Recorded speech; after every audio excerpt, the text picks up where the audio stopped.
Untold masses of humanity are teeming throughout the stars.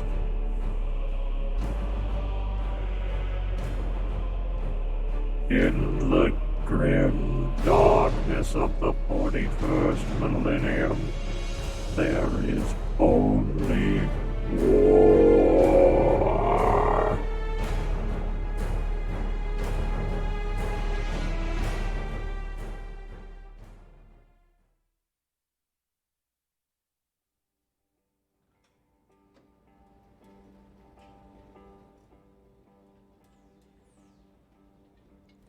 Hello, everyone.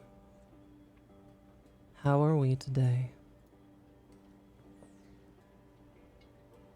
Welcome to the very first episode of Fable Scraps' DoomLore, a 40k story. We're coming to you live from twitch.tv, and I have some very special people I would like to announce. First up, we have our GM, Ollie Ollerant. It's me. Tell us a little bit about yourself, Ollie. Oh, they didn't tell me there was going to be a test. I'm an artist, long-time Warhammer fan that Nika essentially kidnapped to run this show because there was no other alternative. Some say kidnapped, some say liberated. Who knows? You know, it's a matter of perspective. Yeah, all right. The history books will say. Yeah. So, where can people find you?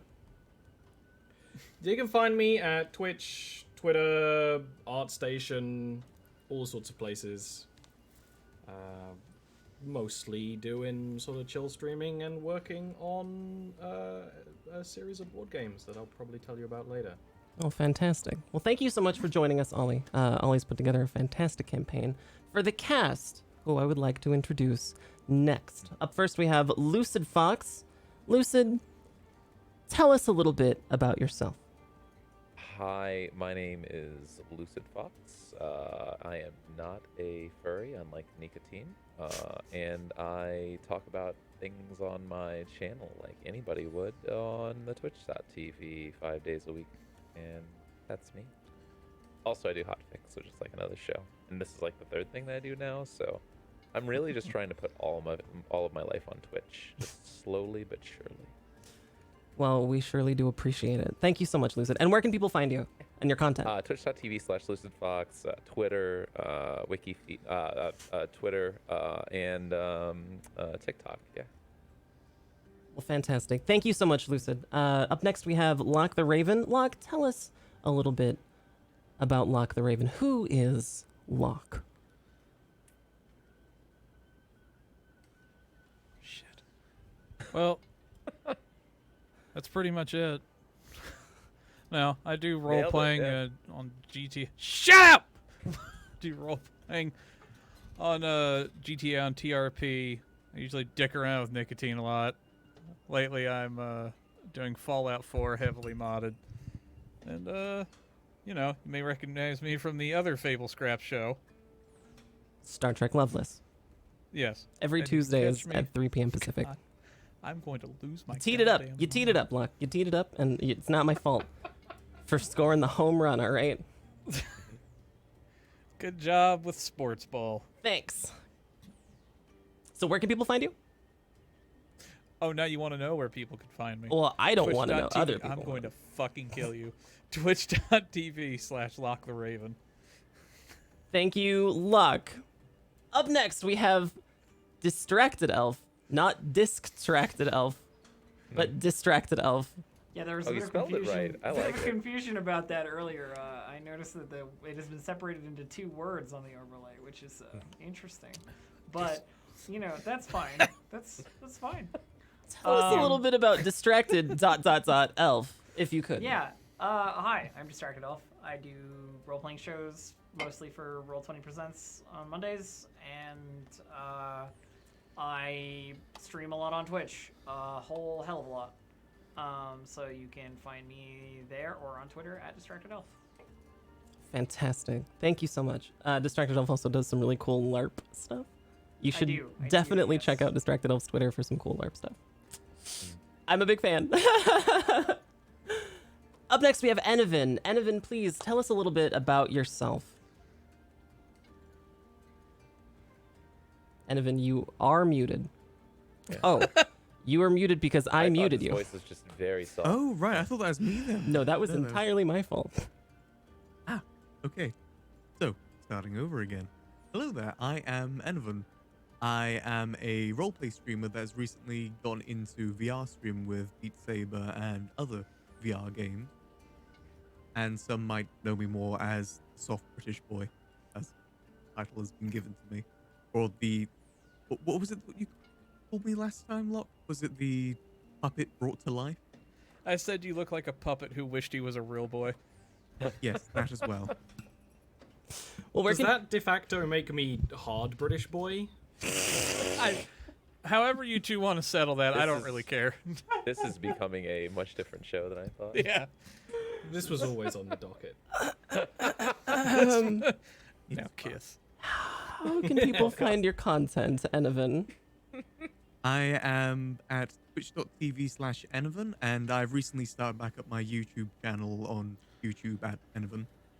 Fantastic. Well, thank you so much for joining us today, Enovan. My name, of course, is Nicotine. I do a lot of roleplay on twitch.tv. You can also find me on Twitter at twitter.com/NicotinePrime. That's NIKATINE. I do a lot of roleplay. I've been getting into tabletop roleplay lately on my own channel. But here at Fable Scraps, we are about to bring you something very special. Ollie, before we get into the show, I would very much appreciate if you could explain to the audience exactly some of the mechanics, specifically Fate. Yeah. Oh, and as a quick reminder, chat, so- you are allowed to do !DoomLore to get everybody's links. We're not banning you for that. Go ahead and !DoomLore if you want links. Go ahead, Ollie. All right, so we are going to be using Dark Heresy, Warhammer 40k Dark Heresy for this campaign, 2nd edition, mostly because it's just a little bit nicer. But there are a couple of mechanics that, well, there's one mechanic, just one, that you in chat can directly interact with, in that each character on this show, other than me, has a fate score. Their fate can be used in a variety of ways, such as allowing them to reroll any dice, gain bonuses, shrug off non-lethal damage, all kinds of very useful things, as well as very often special abilities that are unique to each character. You, as chat, can actually gift a little bit extra fate to them. They will be regaining their fate at the start of every session, so you know where everyone sits. You can actually bump above that if you really want. If you really want someone to live, give them a little bit of money. That's how it works in the world, and that's how it works here. That's just about it. Fantastic. We good? Yeah, I think that's great. So, all right. Well, if we're ready to begin, then I'm gonna go ahead and give it over to Ollie, and I'll let Ollie set the scene. Okay. Get comfy. For in the grim darkness of the 41st millennium, there is only war. That is especially true for the many forces of the Imperium of Man dedicated to protecting it. There are the genetically engineered super soldiers of the Space Marines that perform the Emperor's will across the fractured galaxy. There are also regular humans serving to protect the galaxy in the Imperial Navy and the Adeptus Militarum, forged in many, many different military groups. But there are many, many more humans in the world. Each one of them both incredibly worthless and a vital cog in the Imperial machine all at once. The Imperium of Man spreads across the entire galaxy, our galaxy, spreading out from Holy Terror, and has for 10,000 years. And I don't know if you guys know this, but there's a large amount of space between planets. To keep the Imperium running, that's not managed by the Space Marines, it's managed by bureaucrats. and bureaucrats get goods and services between planets not through the Navy, but via the charterist vessels. There are billions of merchant ships that slowly trundle their way throughout the stars, sending imperial tea, sending food, sending just unwashed masses of people. But a lot of those travel are very low tech, and they travel very slowly. Some get to have the benefit of being able to travel through the warp, which is fast but has its own dangers. We're going to actually be focusing on just one of those charterist vessels today. One requisitioned by the Inquisition that manages all sorts of affairs among the Imperium of Man. This is a ship called the Sibilance. Now, this is not a military vessel. Compared to a military vessel, you'd probably call it a light escort. If you've ever seen anything about the large Imperial Navy, the ships are humongous. Even the smaller ones are like large cities, with populations very, very high. The Sibilance has a population of 14,000 souls on board, keeping the ship running in all sorts of ways. And because the vessels through space, their journeys are so long, and there are so many people aboard a ship, every one of these ships starts to adopt their own subcultures and traditions, and those are all linked to many manner of things. The Sibilance used to be a ship that's entire purpose was serving a cabal of nobles that had a number of positions in noble planets near Holy Terra, which is Earth, by the way. Now, the ship has been requisitioned by the Imperium to complete a task, but for hundreds of years it served nobility. And so the vessel is golden clad, it is beautiful, it is filled with statuettes and performance. The people aboard the vessel have their culture is formed in both trying to emulate the nobility and keep out of their ire in equal measure. The Sibilance has been requisitioned by the Inquisition. Good line. To do many things, but mostly to gather the five of you. You are acolytes of the Inquisition, of a particular Inquisitor. The Inquisitor's name is Balifo. The Sibilance has been going through space over the last couple of months, picking each one of you up, one at a time, in whichever way was most efficient. Because the Sibilance is capable of the warp. It didn't need to travel into the warp much in its original service, but the entire ship is quite elated to be doing something quite different.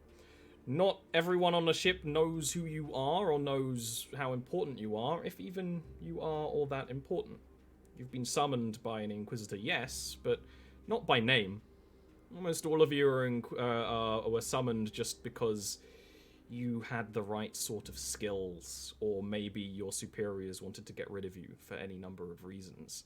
If they send you off on the ship and go to an Inquisitor, they're never going to see you again.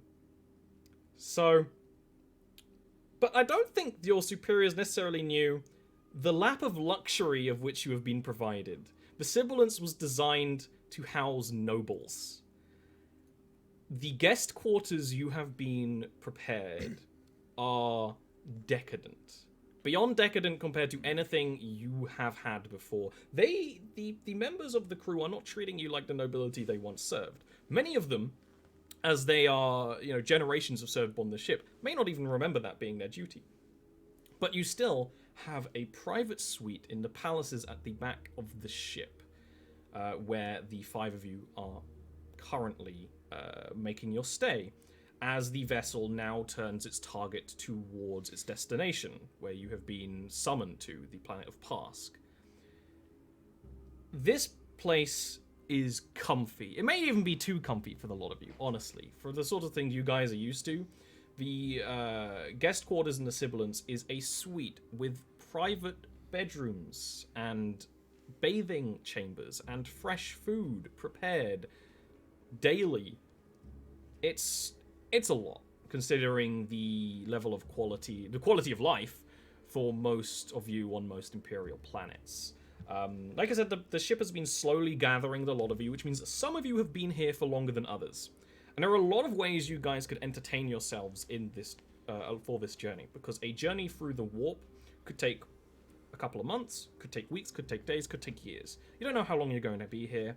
The noble quarters of the Sibilance have been designed to entertain all manner of nobility while they were here. So, what I'm going to ask you in a moment, I'm going to give you a moment to prepare, is to tell me who your character is, what they look like, but also what they've been doing in the time they've been on this vessel. Aside from one of you who only just got here, it's you, Univan. You're fine. You're safe from this questioning. We'll get back to that in a bit. A few examples. The Sibilance has a quite extensive library of data slates and some backed up information. There's also a sparring ring for training your combat skills.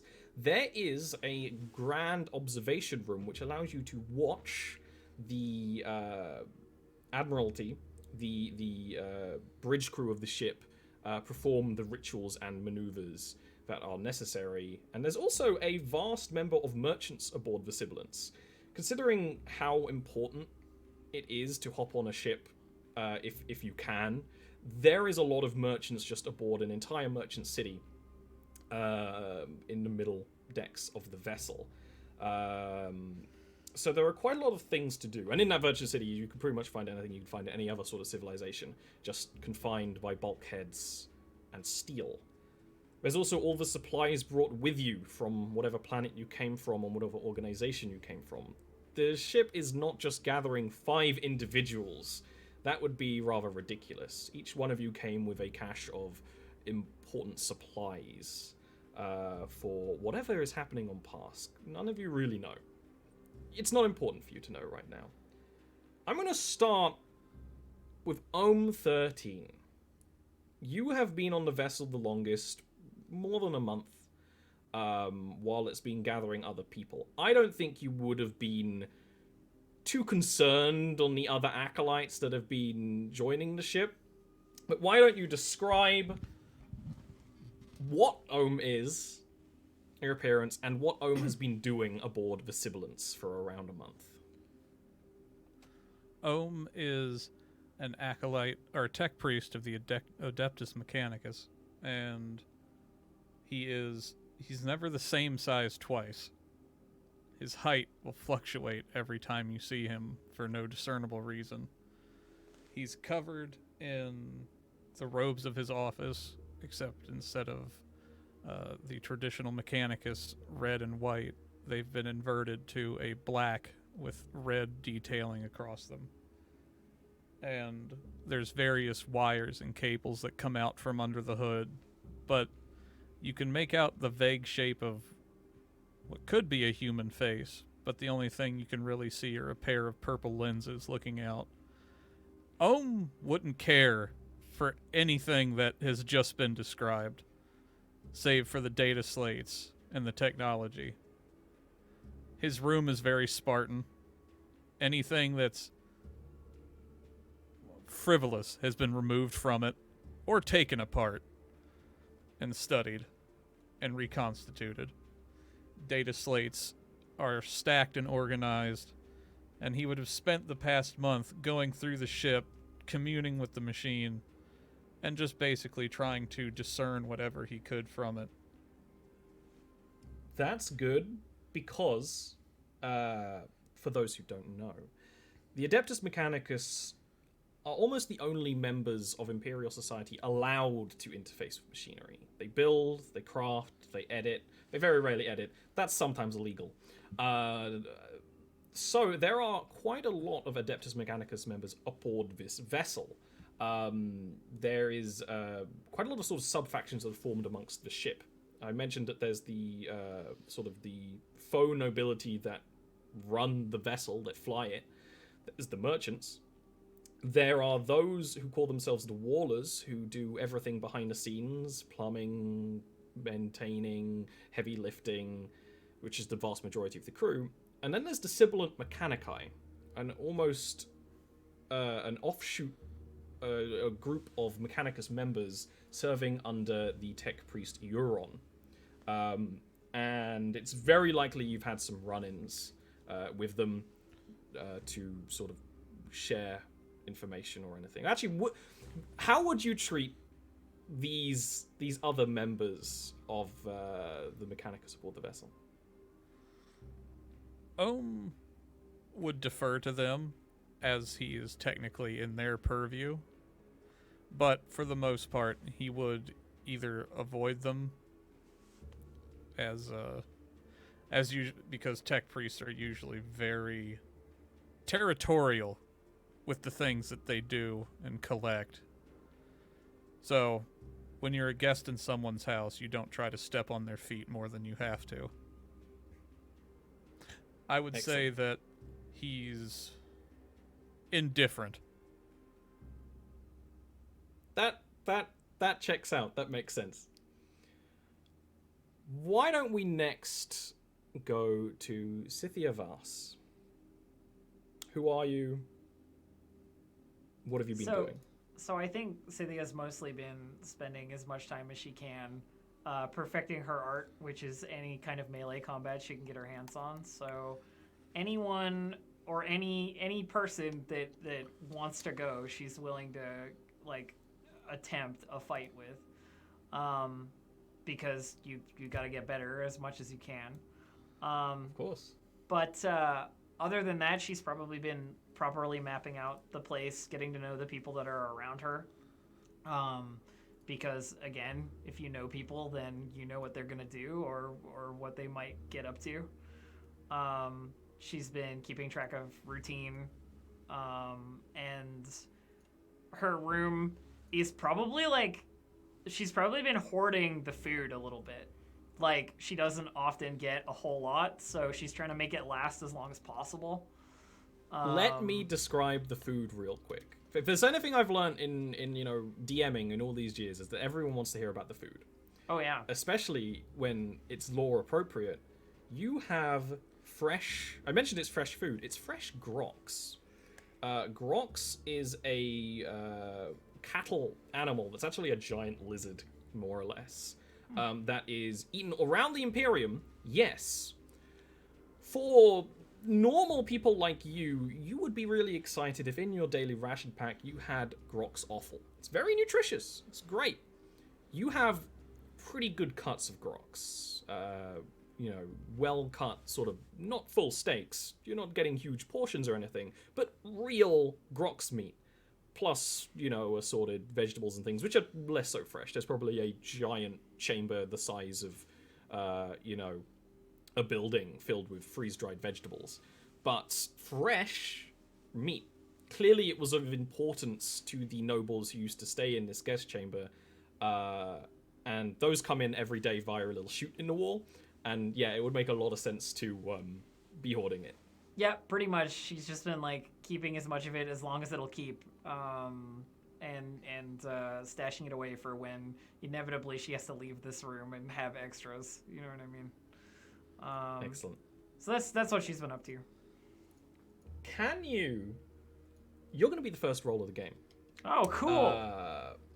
Because of what you told me, I would love for you to make for me an inquiry roll. Now, okay. A couple of things about how this works, just in general. First of all, it's a D100 system. They are trying to roll under their threshold, right? Yeah, we want to get a good, under big success. If you are not trained in a skill, you have a -20.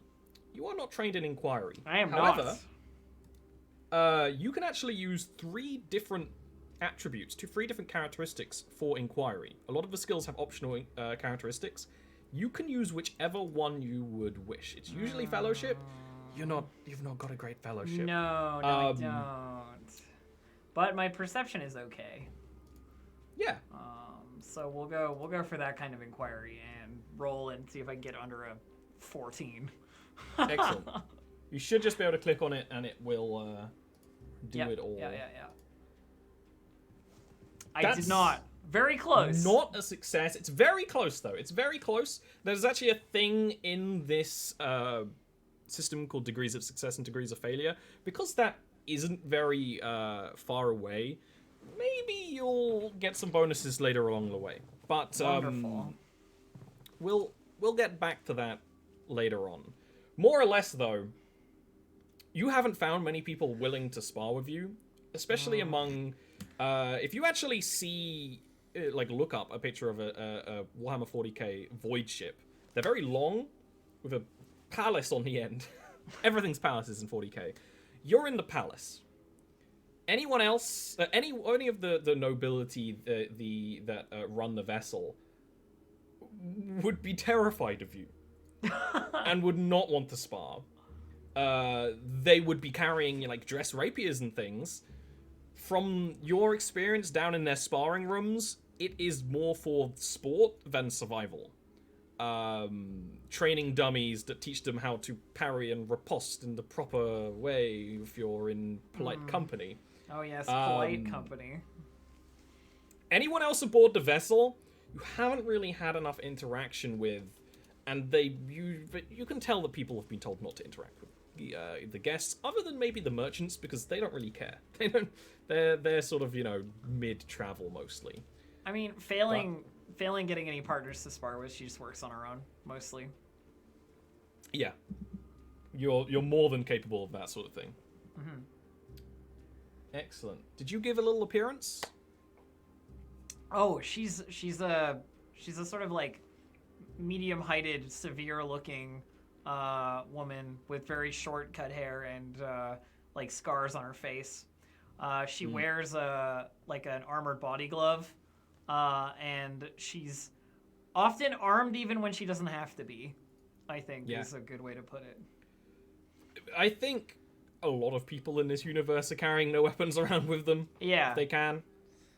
The other thing is that you are beyond deathly pale. Yes, so pale. She's from a world that is wreathed in darkness all the time, forever. Some horrible death world where there's no sun. So she is super, super pale. Okay. Next is going to be... You know what? Let's go with Nika. Who are you? What have you been doing on the vessel? My character's name is Risa. She is very concerned at the apparent lack of discipline among the market people. The thought that they might be distributing something illegal troubles her. And so she is alone in her quarters, polishing her flamer and ensuring that every piece of this incredible machine is ready just in case.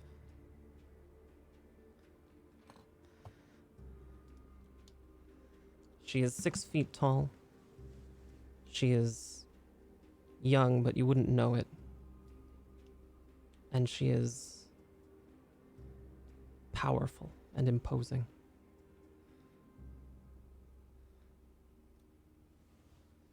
Absolutely. You're also... I would imagine that Risa is walking around in her full Adeptus Arbites uniform and armor. Absolutely. It's a source of pride. Yeah. Everyone knows who you are. For the Adeptus Arbites are the police, the judge, the jury, the executioner, the cleanup of the Imperium. Absolutely. That means that the people around the market hold have been acting very casually whenever you are visible. It has not gone unnoticed. Absolutely. Yeah. You get the impression, without even any need to roll, that they didn't think that there would be any Arbites aboard this noble vessel. And anything of a shady nature, which is everything, is swept under any rugs in the available area. That, too, has not gone unnoticed. Awesome. Why don't we move to Caius Grimorius. So Who are you? What have you been doing? So Caius is a gaunt figure, normal height, covered, very, very pale, obviously, covered in scars as he was possessed by a demon as of recently, and just recently exorcised. He Might want to keep that amongst yourself, among the crew. of course, though. yeah. That's something. He's obviously very secretive and honestly quite disgusted with the decadence of the vessel. He doesn't, from the planet that he came from, he doesn't understand nor appreciate the decadent looks of this place. He's spending a lot of his time in the library, researching demons and demonology, at least whatever literature he can on them, so that he can find new targets. Okay. Why don't we give you a little roll as well? Mm-hmm. So,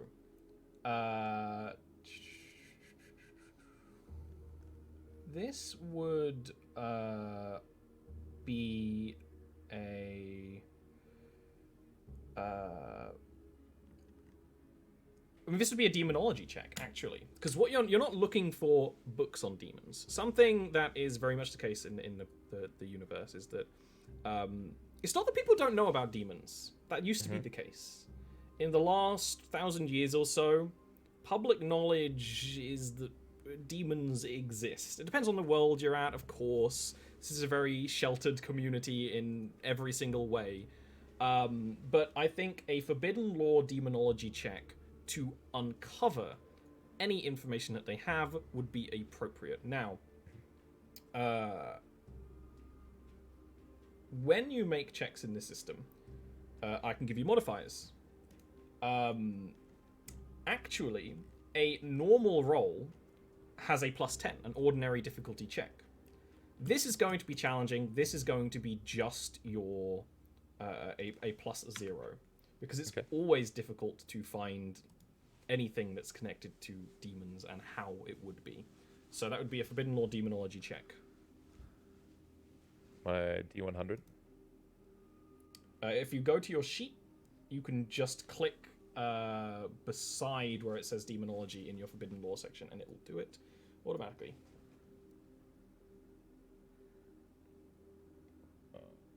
Forbidden Lore demonology.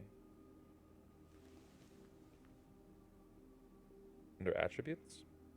It is going to be... It's on the right.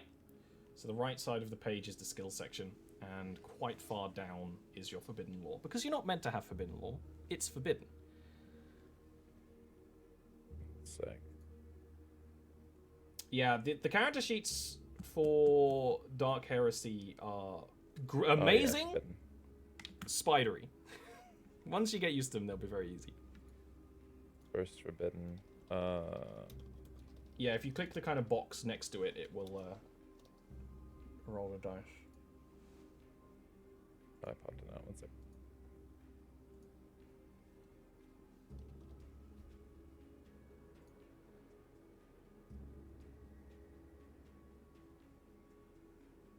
That's right. The information about demons and the nature of them is suppressed, but it's always out there.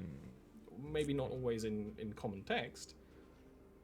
Maybe I'm clicking the wrong button. It won't let me roll it. You actually just deleted your skill in demonology. Oh, there. okay. Well, you know. It's the button to the left of that. Because we have to, because there's a lot of different types of laws you can learn, and some of them I could even make them up. Doesn't matter. So it's customizable. So the button just to the left of where it says demonology, we'll click it, we'll roll it, I think. Yeah. I'm just not seeing the button for it. You know what? I'll do it this once. Mm-hmm. I'll hold your hand while I click it. Sorry, it's been No, these sheets are like I said, they're spidery, and you actually rolled pretty well. This is actually a success. Mm-hmm. You wanted to reach a 26, you rolled a 15. Mm-hmm. So, there's something that you've noticed. You've only been on this vessel for probably around 2 weeks. Of course, first of all, time is different. Weeks and days are different everywhere in the galaxy. They are simplified to Terran time. On a vessel like this, it's even more confusing. But among the library, which is a vast chamber of data slates and computers and occasionally old tomes, you don't find anything about demons or anything you've encountered in the past. You find, suspiciously, nothing. There's not even any old tales that could be referencing demons. You gain the feeling from your experience being this person that someone has taken and sequestered demonology information aboard this vessel. It is possible that they took it and left,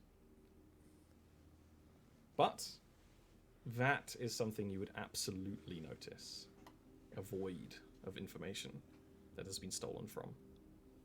Perfect. And from that, we get to the newest person to join the Sibilance, and that's actually going to be you, Yen. Now, I say you're the newest because every other one of you has been gathered from either a planet or a space station. You may have been ferried back and forth. Mm-hmm. For Yen, a small vessel darted up beside the ship, and you swept in. Which is very exciting because this sort of thing has never really happened for this ship. Yen, why don't you describe yourself and sort of how you would take this very decadent and gilded vessel? So Yen is a relatively short guy, kind of 5'4"-ish, bit lanky, a bit hunched over, not a very tidy sort of individual. He's covered in oil stains. His clothes are covered in oil stains. They're singed a bit at the end. His hair is just a complete mess. But wild, dilated eyes. Only a few missing teeth. Only a few. Not like loads of teeth missing. Just maybe one or two missing. You know. It's Enough to surprising still that be usable. anyone, if you meet someone who has all of them, and honestly.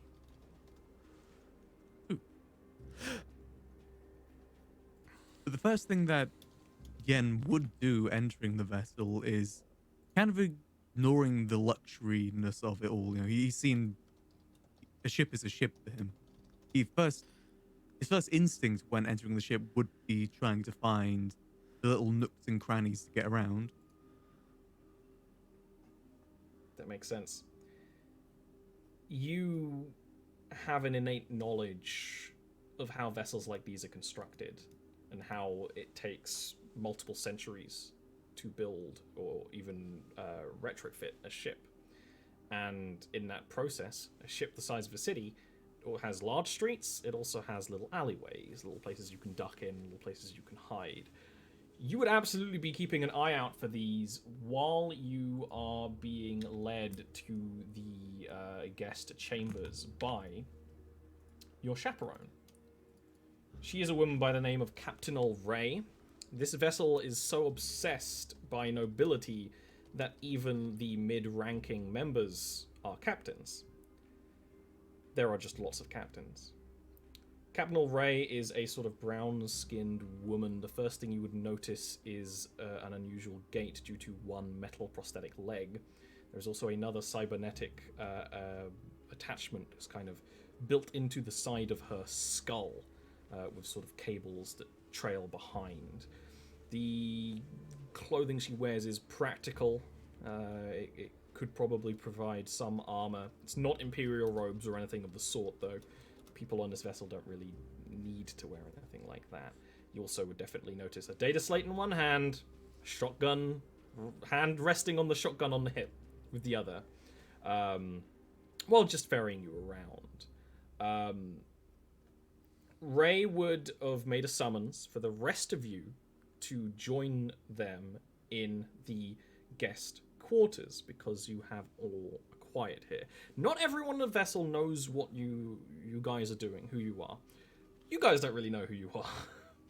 But you have all been summoned by the Inquisition. And Captain Ray is one of the people privy to that. It is her duty to basically oversee your stay here. Mostly your accommodation and that you don't die on the way, mostly via starvation. If you get into a fight, it's not really her duty. But she is kind of doing the admin work that to say that, okay, everyone is here, and now Ray can move on to the planet of Pask, your destination. All of you could be in the common room for your guest chambers, which is a room of white marble and red curtains. The red silk curtains don't cover anything. There's no windows. They just sort of drape attractively on the walls, occasionally near statuettes or false plants. There are a great number of statues aboard this vessel. Anything that would be a normal sort of vent for air is decorated. Most of them actually are decorated in the form of grotesques or gargoyles, where their mouths are distended into vents or speakers. There is also a fountain trickling water, which is large enough to bathe in, which is separate to the bathing chamber. Now, don't get me wrong. This is decadent. This is pretty. This is attractive. Probably not to any of your taste, admittedly. It is also old. Everything is worn. There are lovely chairs that are worn at every single part of the seams. There are still scuffs and marks on the marble flooring. This is not surprising or distracting. It actually is almost slightly comforting. But the five of you are now in this room together. Congratulations, party formed. How far long have we gone? Okay, an hour in. That's good. We're on track. Captain Ray looks at each of you enough to acknowledge your existence. You've all met her before. She's led you here and kind of dealt with any sort of issues. There is also a small fleet of butlers that have been doing that. But she is, of course, in charge. You may notice, actually, I think it would be mostly Risa and Scythia that notice she's actually got a cut lip, bit of a bruising around the eye, and even on the hand that is currently tapping away at a data slate is a little bruised around the knuckles, a couple of cuts and scrapes. You notice that especially because the data slate she's holding in her hand, she's tapping on the screen multiple times to try and get it to accept the command she is giving it, before kind of lowering it and saying, right, well, now you're all here. There was meant to be 6 of you, but there was some sort of clerical error, so there's just the 5. We can now start on our journey to Pask. So it means we should be at your destination and the Inquisitor in 2 weeks. If the navigator guides us safely through the warp, that is. Any questions? Cynthia accepts the, description of what is happening with the demeanor of someone who has been told what is going to happen many times. Of course. 2 weeks is acceptable. Have the Too far away. Have the Inquisitors been kept abreast of our estimated time of arrival? Our astropath will send them a message, but Pask is a planet that's been hard to communicate with. Don't worry. Have information of where to meet him aboard when you're at the planet, and we'll take you down from orbit ourselves. So Very well. that will be fine.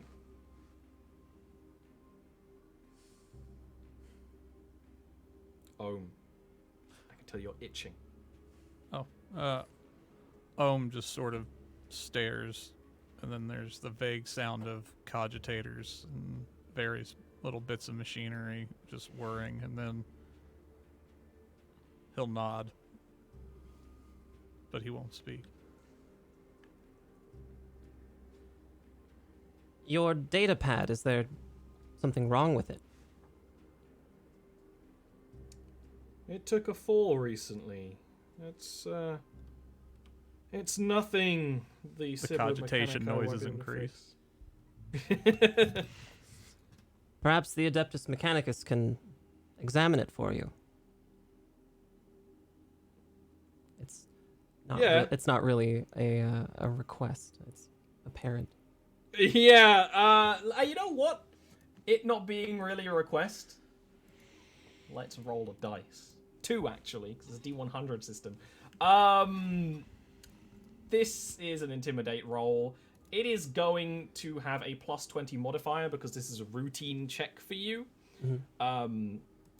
Bear in mind that you can use different skills when using intimidate, but strength is something that Riser is good at, so you're probably fine. So, I just click on where it says strength. You click on where it says intimidate in your skills section, All right. and add a +20 modifier when it asks. Do I have to for write one. +20 or just 20? 20 will do. All right. Absolutely. With a 48, when you're looking for a 62, had a hard time reading the letter 6 for a second there. That is absolutely a success. It's not that Captain Ulray is scared of you. She is too experienced to be scared. She just understands that this is not a fight worth having, especially when the data slate has information about the lot of you. Why start any sort of issue? And will actually kind of motion to Ohm, who is clearly a member of the Adeptus Mechanicus, but will say, could also take it down to the tech priest level. After all, Majos Euron has been wanting to give a tour of the vessel to this one. Motioning to Ohm.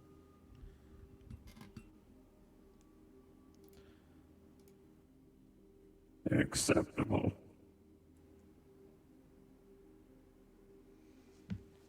Right. But he will not move to take it whatsoever. Exactly. When you don't move, Ray awkwardly sort of takes a couple of side steps closer to put it as close to your hands as possible.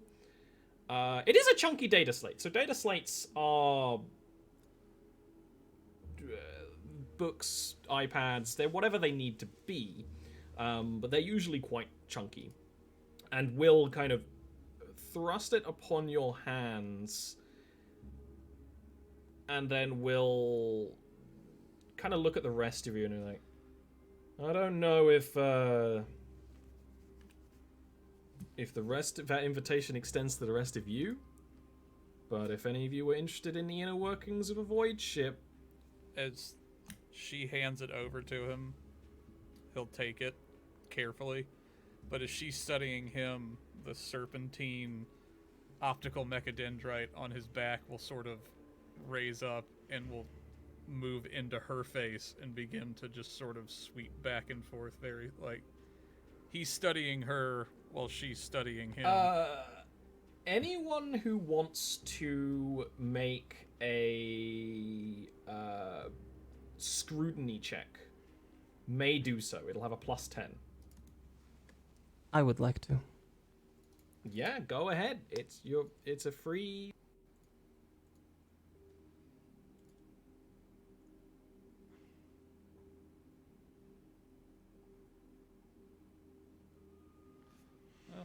I'll do one. I am not trained in it and therefore will not do one. Yeah, I'm also There we are. not trained. We're good. Cool. Yeah, same here. Who succeeded? Oh, we only Can't have find the dice thingy. a roll from Riser, and it is a success. It's on your character sheet. Oh, there it is. just at the skill on the side, of course, you have a +10, but if you are not trained in this, you have a -20 anyway. Don't worry, you threaded that needle, Locke. You're good. All right. It makes sense that you would roll scrutiny, Locke, because you are currently scanning her with your mechadendrite. Mechadendrites are, it's the best way to describe them. You might get mad. They're robot tentacles. They're robot tentacles that Ohm has an abundance of. This one has a lens on the end of it to look at people. But both Ryza and Ohm, you get the feeling that this kind of thing has happened before. That there have been awkward encounters with the Sibilant Mechanici who are on this vessel, which are the Tech Priests, the Adeptus Mechanicus.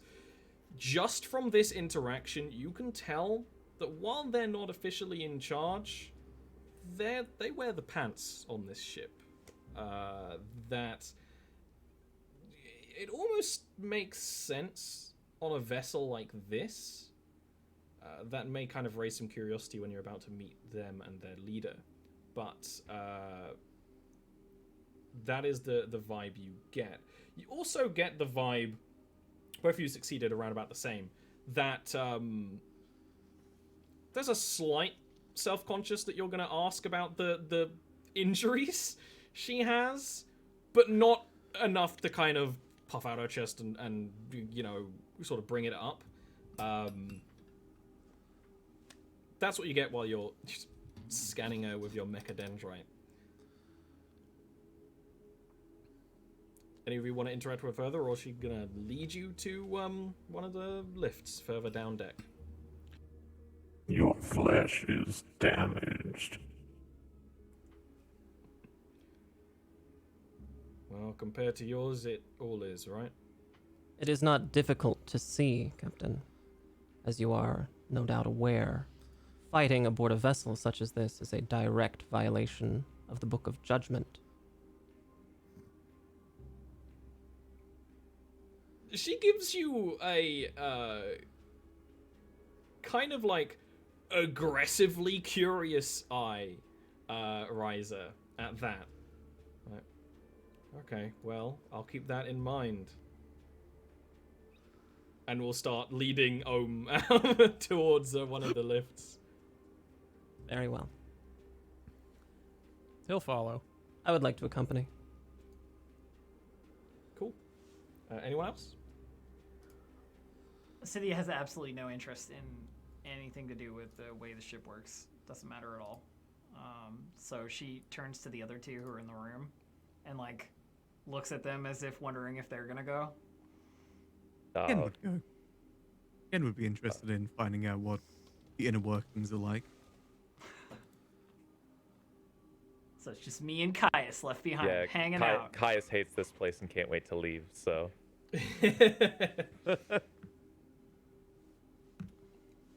Okay. You are led down further into the bowels of the vessel. Because every good vessel needs to have some bowels. This is an area near the plasma engines of the ship. It is actually noticeably warmer due to that. But no less decorated when you take a number of elevators down. Every hallway you travel through has these statues. Even just sort of standing in the hallways, there's statues. Even ones which would probably be more for maintenance have artistry and design on it. Maybe some engravings on the metal plates or something of the sort. This area of the ship run by the Sibilant Mechanici is bathed in red light. You see many of the Acolytes wearing red robes, which are befitting of most Adeptus Mechanicus members. Most wear red. It represents the sands of Mars, where the Adeptus Mechanicus was founded and based and has expanded from. When you actually go into what is... You don't go into it. You get near the doorway, a hatch into what is essentially a church to the Omnis Sire, the machine god that the Tech priests worship. And that would be when you meet Magos Euron. First, you would be met with a smell of incense and perfumed mechanical oils. Smells that don't really go together to someone who is not a tech priest. That smell comes from a servo skull. It's a floating skull fitted with anti-gravity plates that perform many duties. This one has an incense burner kind of dangling from it and is releasing periodical wafts of this perfume. Actually so strong that you can see it particulate into the air in a kind of purple haze by Tech Priest Euron, who is communicating with another Tech Priest of a lower rank. You can tell that he is of the highest rank here because all the other Acolytes, they're not as far gone as Ohm. Ohm is almost hard to distinguish as a human. The others are usually human-ish. They might have a robotic eye or some extra limbs or some mechadendrites. Tech Priest Magos Euron is a cloaked figure in the guise, the rough shape of a human. The cloak is red, but strangely is decorated with feathers of an Agrian seabird, which are also shades of red, very decorated. There's also fine embroidery that adds almost circuitry designs to the cloak. There is no face that you can distinguish because he is wearing a death mask. It looks like a screaming, almost operatic face, with all manner of other cables and lenses coming from it, and that is in a white gold, much like the rest of the other equipment that Euron has upon him. Most, of course, shrouded by the large, heavy cloak, and quite similar to a lot of far-gone tech priests, there's a hunch due to all the machinery almost weighing down their very body. Euron will see you all approach and will, with a hand, wave away Ray, who has been leading you here, who just kind of, like, understands that this is the process, right? She is going to make a face about it, but she's going to kind of leave you all. You notice when he does that the hand is a more or less a mechanical claw. And will kind of visibly sort of sit up straighter from a standing position, and will also wave away the other members of the Mechanici he's talking to, and will lean up and look at Ohm, though it's very hard to tell because there are no eyes. The Acolyte from Agrippina. I feel excitement that you are finally deigning me with your presence. Something else holding the data slate from inside of his robes from somewhere. His armored fingers will come out and they will link together and form the sign of the cog to the Magus. And then he will extend the greeting. Venerated Magus, it does me well to see you. The eye of the Magus, who knows? We'll send that one off to be checked. Looks to Ryza, who he didn't ask for, and then just looks back to Ohm. Doesn't say anything, but will start moving, expecting you to follow. There are few guests aboard the Sibilance who understand the centuries of work I have put upon the vessel. It has been my life's work. A piece of perfection. A life well lived. Agreed. He will start leading you through the vessel, explaining and showing you things. It's not like you're going through every single corridor, but the main ones. He will explain that the vessel was built from the skeleton of a far older ship. It is therefore unique in its design. Absolutely. I was not here for the beginning of the process, but once I was put on this duty, I have overseen absolutely everything about its craft. Every detail must be perfect, down to the minutity. He will actually tell you the specifics. It was built on a Orion-class Star Stripper vessel, a much older ship. It's very common for ships to be built on the skeletons of others. It takes far too long to just build a new one, especially for a specific one. But that he will tell you about how it's warp capable. They haven't been able to use the warp very often. It's capable of defending against pirates, but they've never been attacked by pirates, and that is most disappointing, right? Anything you'd bring up, Ohm or Riser? Ohm, for the most part, is just going to quietly listen and just sort of take stock. Though while he's walking with the Magos, the mechadendrite, the optical mechadendrite, is looking around independently of his head. Of course, scanning around. Yeah. Any thoughts, Riser? Risa will be peering at some of the workers to ensure that they are not phased by her existence here. Are they? I'm gonna give this one for free. There's a certain point with skill in this game where if it's such an easy check, you just get them. The intimidation of you as a member of the Adeptus Astartes is easily dwarfed by the intimidation of Magus Euron. You can tell that he runs the vessel. He does not do on paper. And it's not exactly fear, it is just there's a hierarchy. And you are lower on the hierarchy than him in terms of fear levels. He would For now. be kind of explaining this stuff to you. Well, not this stuff, but you would see this most when he's showing you the quarters where other people are in. Mostly merchants and crafters. Very well. I'll follow. I had When a he quick actu- question. He didn't notice you were here. So when you speak up, he stops.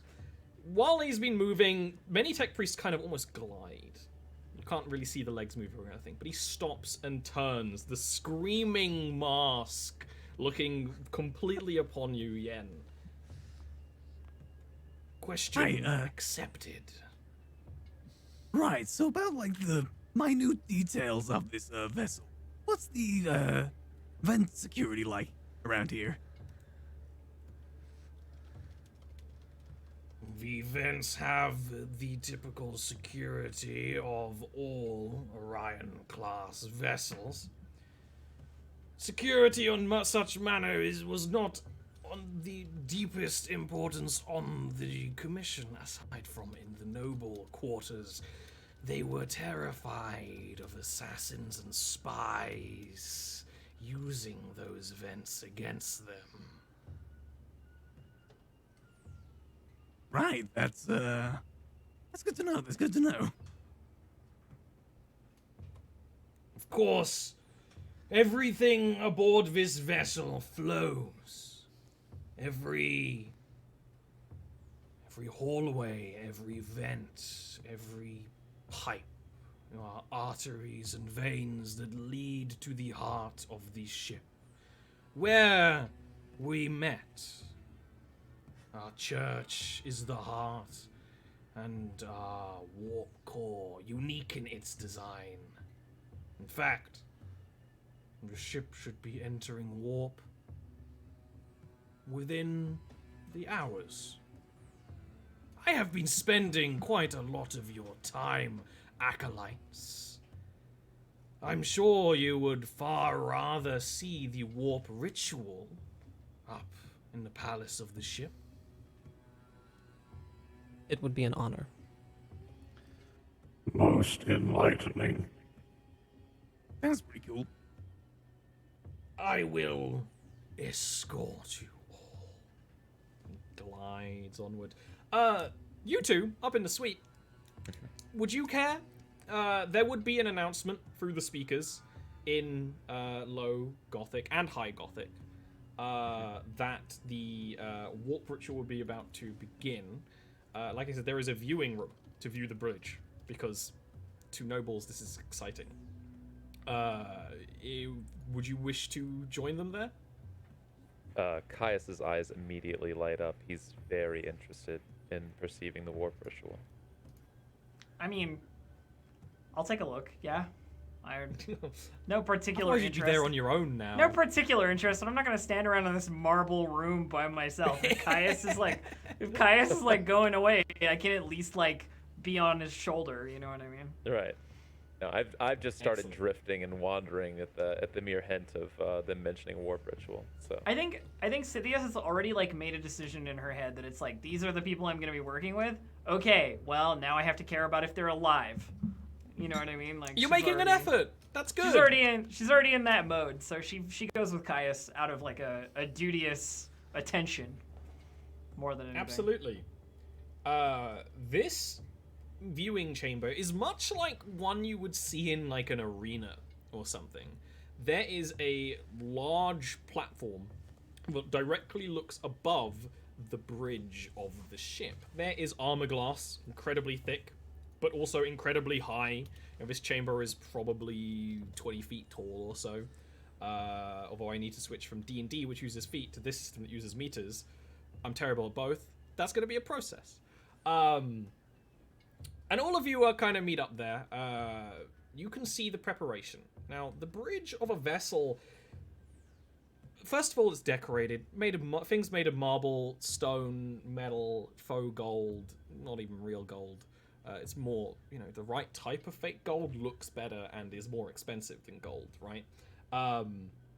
But as a bridge, it looks like a bridge of a ship you would imagine. A lot of control panels, a lot of spaces. Actually, the best example to just completely ruin your immersion is probably the carrier from the first Avengers movie, because the true captain of the vessel is standing in the center of a large area while it kind of looking through and at all the others.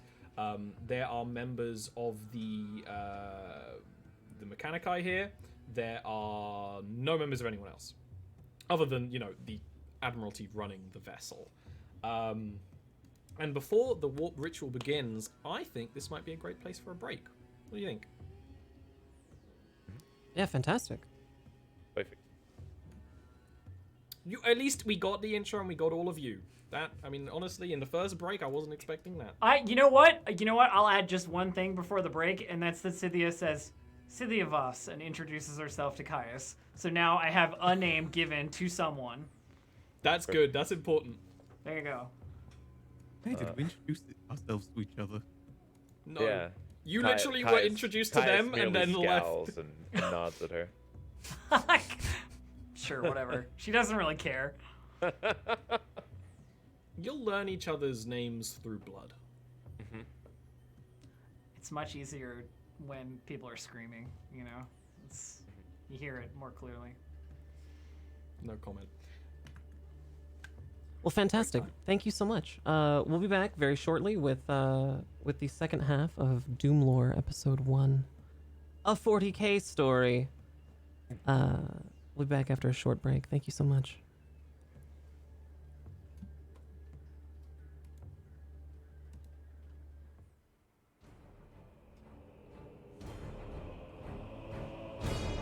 We good?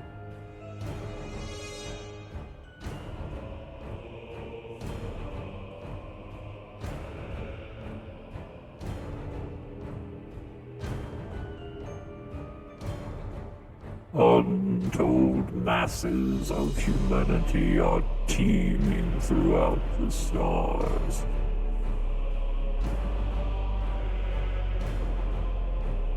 In the grim darkness of the 41st millennium, there is only war.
All right, we back?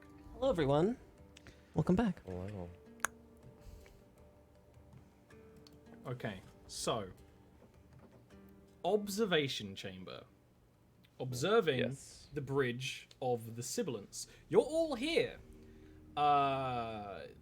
It has enough room for probably 4 times as much people, like maybe 20 so people here.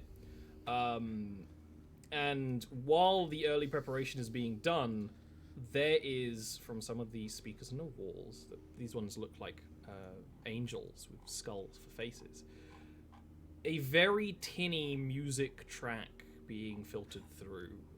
It's like a recording of a recording of a recording. It's definitely got some religious significance. It's mostly just sort of background noise. Because you can't hear what's happening down below because the glass is so thick. But that's the entertainment. That's the audio portion of this display.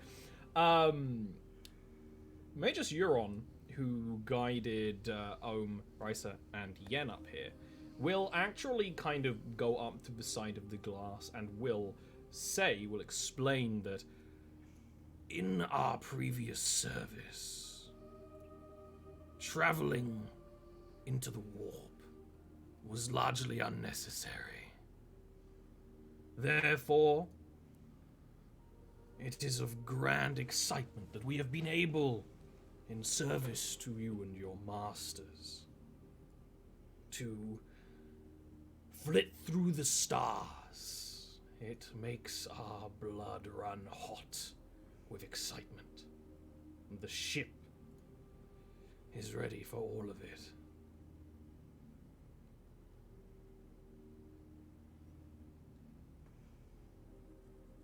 Now, have any of you... It's up to you whether you've been on a vessel before. For a lot of people, this is a sort of once-in-a-lifetime experience, especially entering the warp.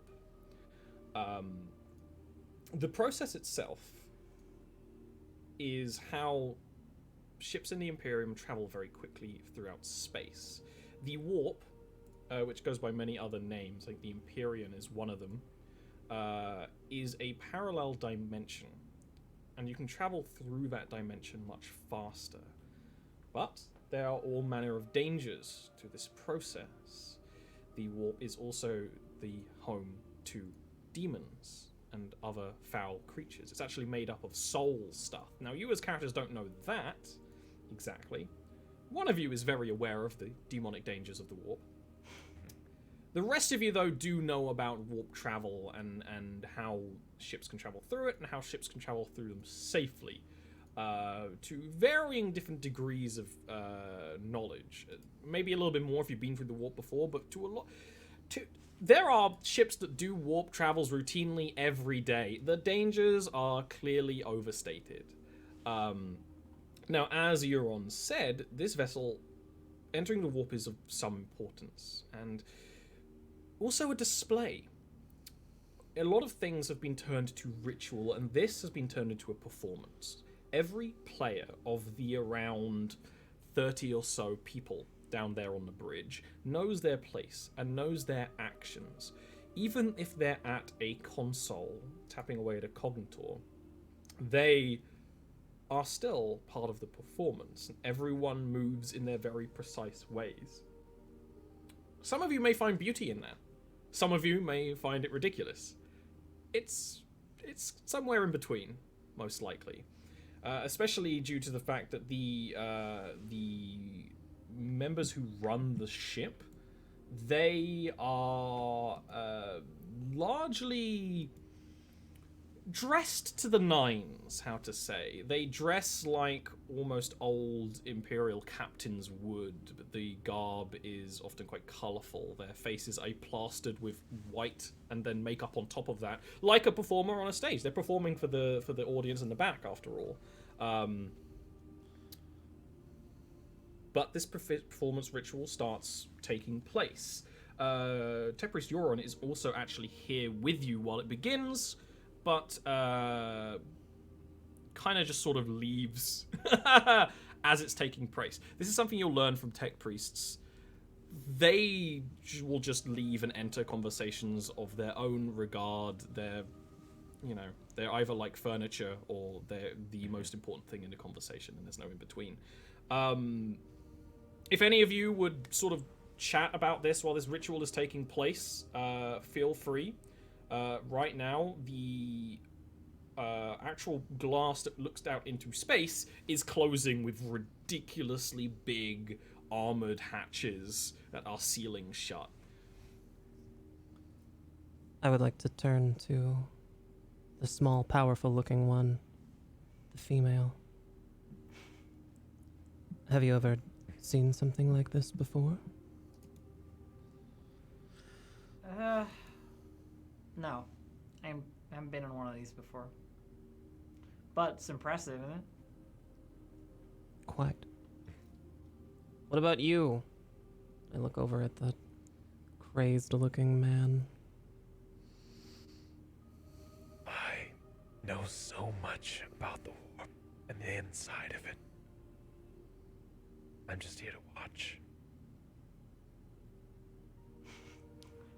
I see. Gives you a long look at that, like, noted. You know, like.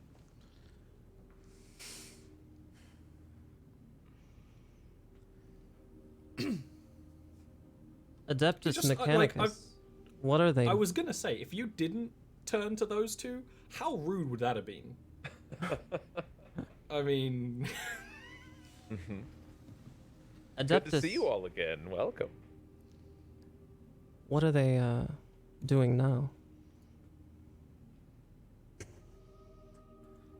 Ohm takes a moment. He's intently locked on the goings-on of the crew and how they're moving about the console. And when addressed by Risa, his optical mechadendrite rotates back to her. And then the rest of his body will turn, and the mechadendrite will then rotate back to keep looking down at what's going on. And then he'll just sort of take stock of her for a moment. They are preparing the rites of activation. The Gellerfield will sing, and we are all blessed to hear the chorus. And then he'll simply just rotate himself slowly back and resume watching the goings-on. Indeed. And who are you? As I turn towards Yen. Oh, me? Yes. The name's Yen Bonsell. Pleasure to meet you. Hello, Yen. My name is Risa. And I don't believe I caught your names either. I just kind of gesture at the female. Cynthia Voss, she introduces, like it's not super important, but that it's something to call her. And yourself? Risa. Is that Scythia with a C? Yes, with a C. Indeed. And you? Caius eyes Rice suspiciously and says, "My name is Caius, and yours?" My name is Risa. Where do you... You're lucky. He didn't introduce himself to me earlier. Where do you come from, Caius? A world of pain. This place stinks. I wish to go back to somewhere better. Well, depending on if what I heard about this process is true, you may just get the chance.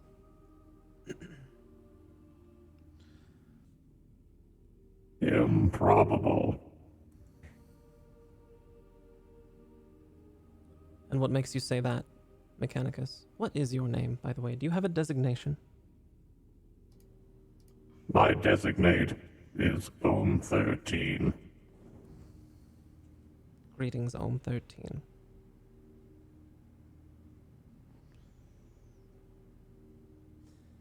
He doesn't.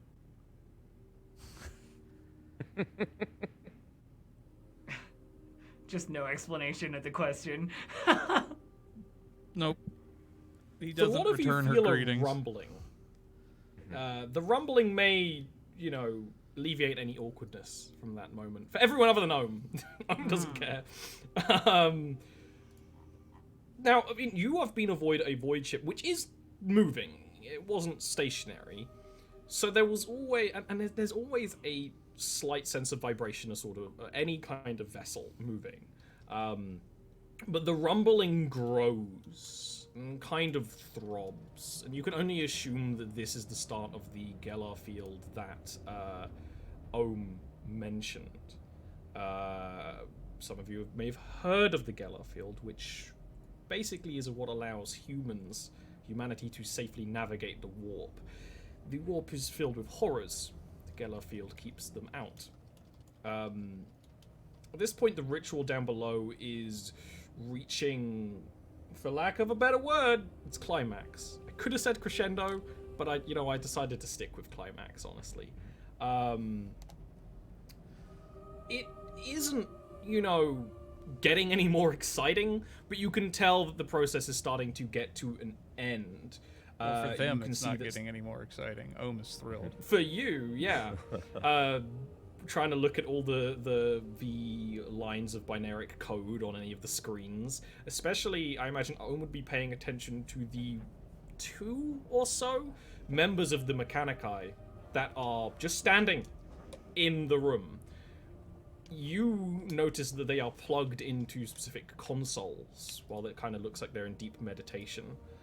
I will allow everyone to make another scrutiny check. This is going to have a +10 modifier. Of course, you can opt out. Oh.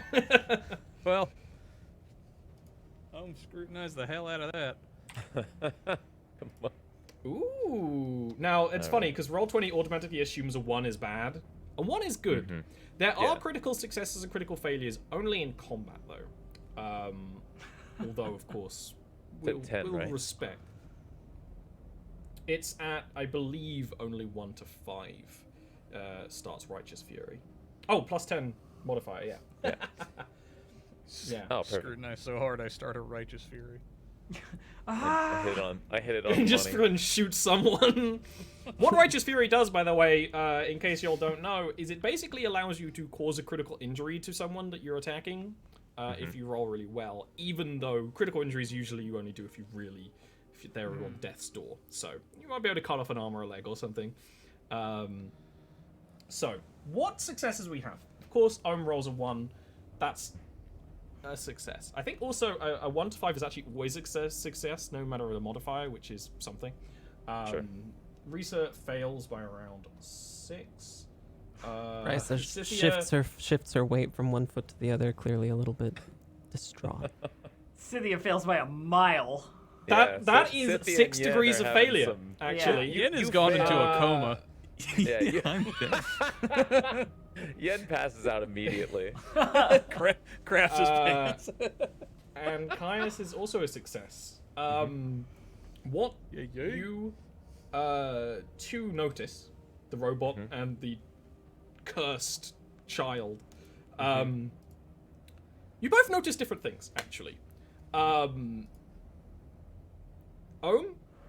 you notice, something you both notice is that one of the consoles, beside where one of the tech priests is plugged into, everything is so performed, everything is so rehearsed. They've prepared this hundreds of times. You see a mote of scared hesitation on one of the performers, one of the members of the bridge crew, who clearly something has happened that they did not expect. This is all prepared, this is all performed. Any slight issue causes this kind of anxious... It's a very slight difference in their demeanor, but both of you notice it. Because anything being slightly wrong or slightly different in this maneuver is incredibly important. And both of you actually know that. It would actually be Ohm who notices not shortly after this, and actually before the ritual is completely finished, both of the Adeptus Mechanicai members in the room, kind of their mechadendrites recede back into them, and they leave.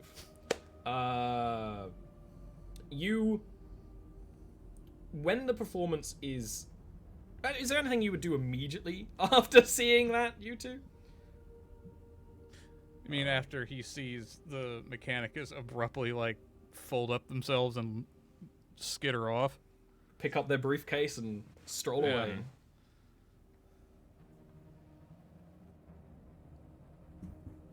This is incorrect. The brothers should not have left the bridge. And Ohm doesn't really offer much more than that, but he's tracking where they've gone to. Would you like to sort of say anything, Caius, before I continue? No. I mean, Caius obviously picks up on this from Ohm and starts following his eyes to see where what he's watching. So, because this is above the bridge, Tectrees go under you to some of the exits of the room. Now, this is this the layout and suspicious? pathways are labyrinthian. Go ahead. Sorry, I was gonna say, is this suspicious behavior that stands out as being out of the norm of, like, is this a sense of treachery or treason? Though, would Risa see some kind of? Oh, are you asking in character or to me? Is this the kind of situation that my character would notice something out of place? I would say you she's didn't not notice, familiar. right? Okay. It'd be more suspicious, I'd say, for her to see Ohm's reaction to them doing it. Ohm's than for her reaction. To Ohm understand. is clearly interested. Like, you can tell that Ohm is interested, but you didn't notice anything strange about what you saw from the observation booth, or about anyone. Is the observation booth exposed to space at all? Like deep space? No. Right? So the way it works is the observation booth is higher. There is a diagonal glass. It's like a surgical theater. That's cool. It's like a surgical theater. The bridge had windows out into space. Those have been covered by blast doors. Okay, just want You to do make not sure look on into that. space when you are traveling through the warp. Yep, don't want to do that. Surefire bad news. Oop, you're all insane. 13, what is happening? I am unsure. And then Ohm would turn and would either look past or around Risa if she's behind him or whatever. Is the door to the observation deck that they're on closed? Yeah, I mean, I think almost all so this ship works. It is well maintained. All of the doors open and close kind of as you're approaching. Okay, but there's nothing to suggest it's locked or anything like that. No, so they're decorated, but usually you would see the locking, right? With exposed an indicator, right? Bars or something, or just a red symbol or something. No, the door is not locked. Good check, though. I respect the hell out of you checking. The only other two people in this room other than ourselves are the two Mechanicus brothers. Plugged into the consoles, yes? That would be when you look down and notice that they're not there anymore. Yeah. Yeah. They were on the deck with everyone else, and then they abruptly unplugged themselves and left. I see. And at this point, while you're talking about it, the ritual has come to an end, and you can notice the one person that hesitated is very sheepishly trying to leave. You know, the rest are celebrating. They don't have to get into the warp. There's Amnesak is being brought out for the one person who hesitated. They are trying to leave as quickly as possible, and they are leaving out of a different door than the ones that the Mechanicus members left through. Would Ohm see that? Yeah. All of you can see that. It's just that you Okay. and Caius know to keep an eye on that person, or would, you know. This is irregular. And he would point. This one of the few times he's actually moved his body. Would point out his arm at that specific person to make sure the rest of them saw So it. I think as soon as it's like this person is leaving, like in a nervous hurry or what have you, Cynthia's like first move is, if it's irregular to Ohm, it's irregular like in general, assumedly. Yeah. So then it's worth investigating or worth like detaining. Now So- you're thinking with So Arbites. she like immediately turns to head like to wherever she can intercept this person on like the pathways that would like join together, because I know we're up Yeah. on like a deck, right? So You're up on a deck now, but like this area of the ship is the same area that those people would live, who run the bridge. so like if you've been living on this ship for more than a month, you might know which way to go, right? Absolutely, it's still going to be a check. Yeah, of course. Although, if any of you, I was gonna say, like, if notice- anybody comes with me, feel free to, but. But the she thing just is goes. that if anyone who knows these things, like Yen, you can actually get another modifier from basically their assistants if you kind of cut them in, and you're both trying together. Yeah, I guess while she's leaving, she'd Yeah. probably be like, let's get him or something, like just a quick Go like, beat ass. well, just like a quick like, if it's irregular, it's irregular sort of thing. I'm gonna at least see where he's Okay. going. Good idea. Good question. Stop that man. I would want to. Most I would want to follow too. Now, I believe it's a survival. That's right. It's a survival check. I think an intelligence-based one rather than perception, although they're very similar. It could be perception or intelligence. It can't really be agility for this one. But you are going to have a plus 30 on this from the party's assistance and the relative ease. So I'm still making the check, because if anybody has survival, I don't. You are still making a check. You're the one leading the Alright. charge. All right, fine. Nice. So be it. Yeah, we're just following behind. Let's see here. Or perception, it really doesn't make a difference. So let's do it. You said plus 30? Plus 30, Cool. which Here we slightly go. counteracts your minus 20. Yes. Yes, that is a success. A 30 when you were looking for a 44. This is a matter of walking through hallways, finding out where the stairs would be, maybe even opening a hatch so you can drop down into A the left layer and a that they're right on. and another left, yeah. Absolutely. And like I said, Yen is absolutely the one who knows how ships work. You've only been here for like an hour. No, a little bit longer. But just like that way. And you can drop down into another gilded hallway where you can see this figure, this member of the bridge crew. They are white, face painted, plaster, white hair curled up in a kind of pompadour kind of thing.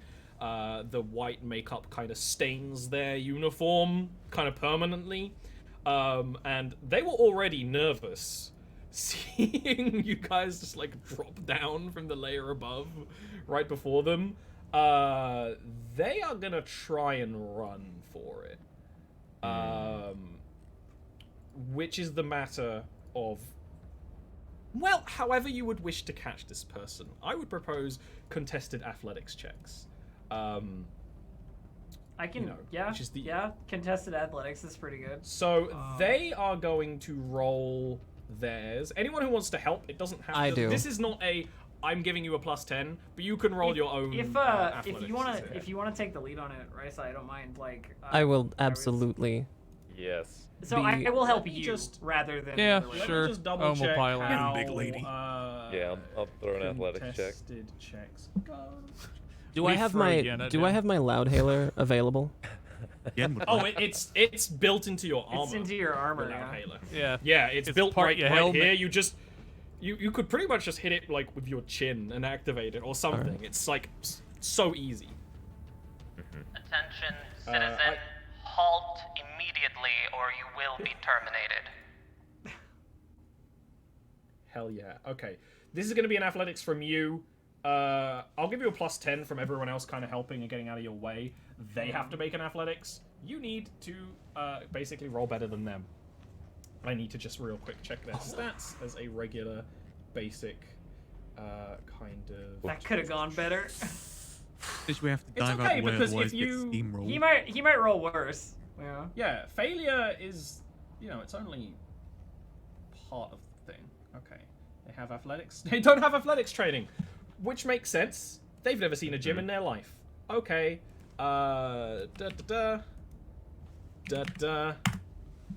So you have... Oh. You rolled a 89, looking for a 62. This is when we do math. They rolled a 64, looking for a 16. Their Now I failure is need much to get- higher. Yeah. Their failure is much higher? Good. Yeah. You know what? I'm just going to trust that one, because I don't like math. It is. Yeah, their failure. Their failure is rough. It's the You- biggest failure. They tripped over their own robes. Like they didn't Exactly. Even, They're sort of they're not a they've never been in this situation in their life. They dropped their right, moves. and they're already anxious. As you're like running up behind them, Risa, you can hear the extremely labored, anxious breathing as they're struggling, and the lead-based makeup is not helping. Would you essentially grapple them or just kind of corner them?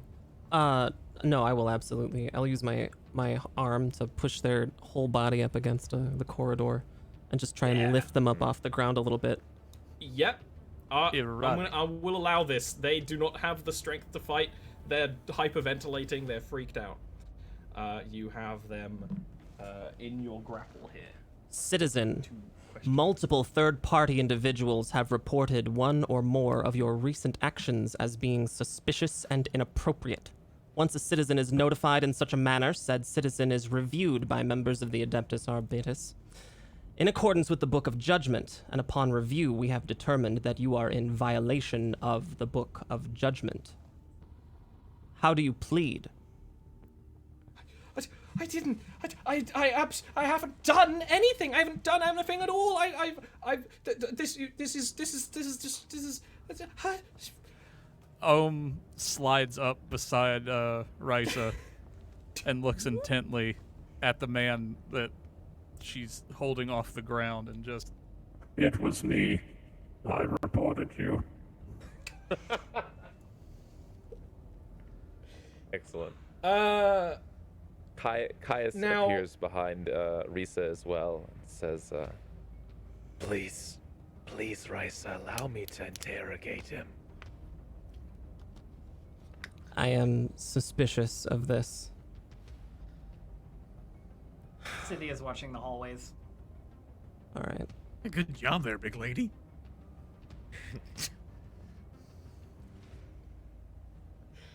It's up to you how you want to proceed. Just be held up against the wall. They're not going to tell you what you want to know.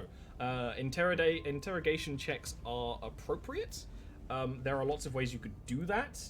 It can be weapon, willpower. I always think that interrogation can be weapon skill because it looks very similar. I'm Do like I- that. Well, that makes sense. Do I have But it's my- willpower or.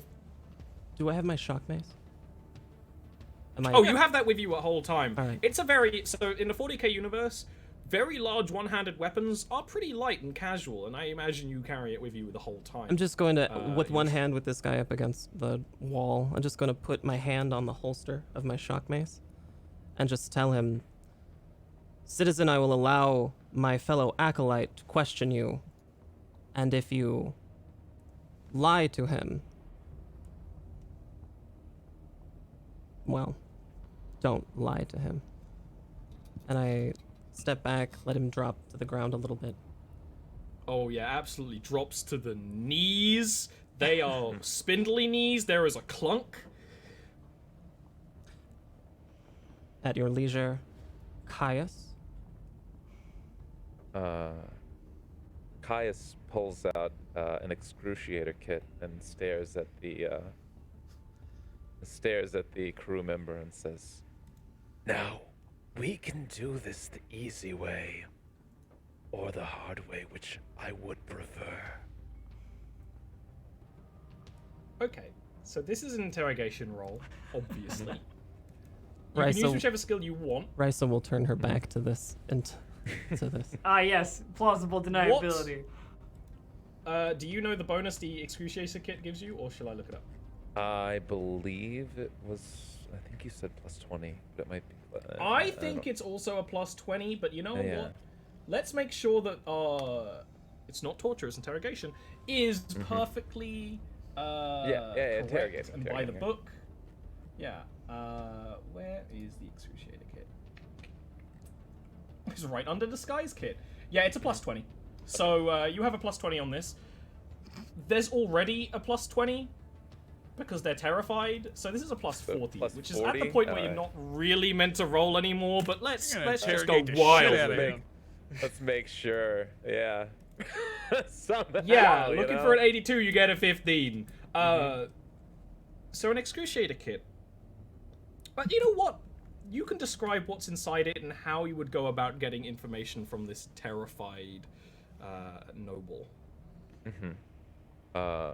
So I pull out a long, spindly instrument, and I say, "Now, I would begin with inserting this under your fingernails, so that you can explain to me exactly what's gone wrong here today.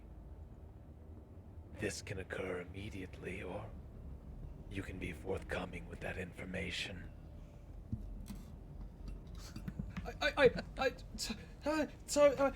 There was a blip. There was a blip. It was just a blip. There has never been a blip before. Clarify. The process, the program processing, activating the Galar fields. There was a blip. What was this blip? It What just does it mean? I don't know what it means. I don't know. I don't know what it means. I just know. It's never happened before, and if anything is not to the proper performance, then I could get demerited, and all sorts of things could happen. I'd like to turn on my shock mace. A demerit citizen is the least of your concerns. I understand you.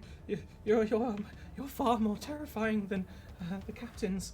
All I know is that it has never happened before, and the cognitor screen had a blip, and then it continued, and it was fine, and it completed fine. So it should all be fine. But I was worried that if it could have not been thrown, I'm doomed. What could be the consequences of this blip? I do not know. I operate the ritualistic inputs into the devices. Why did the tech priest leave you following this blip? I don't.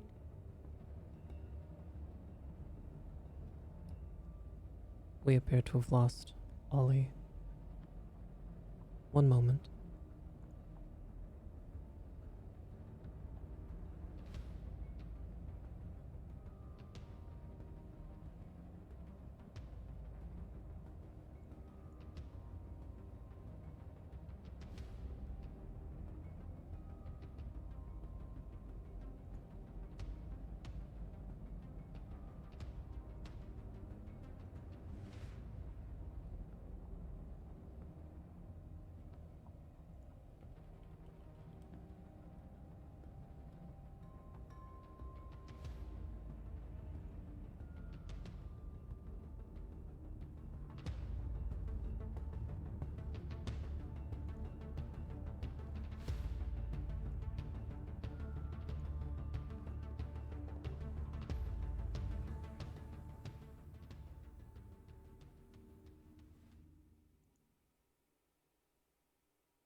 Untold masses of humanity are teeming throughout the stars.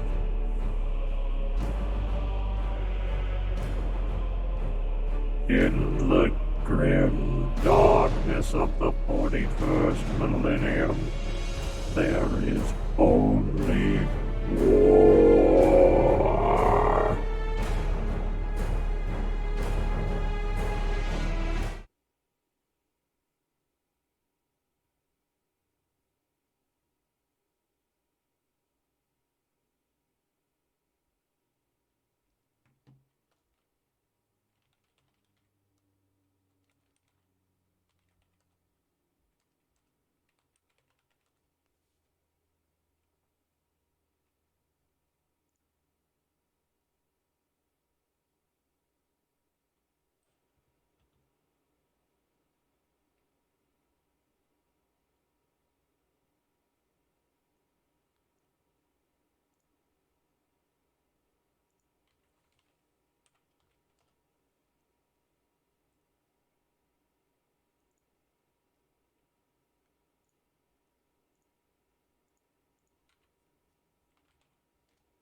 Ah, connected.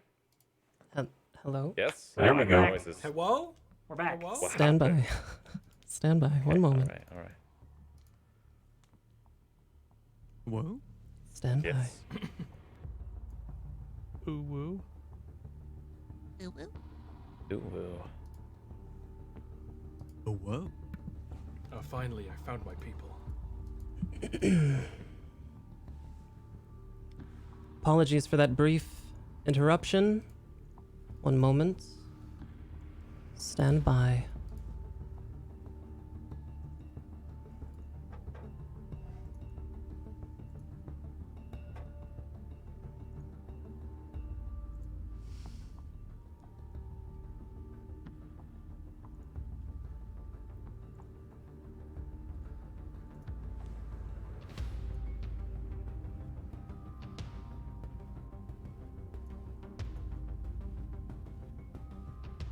All right.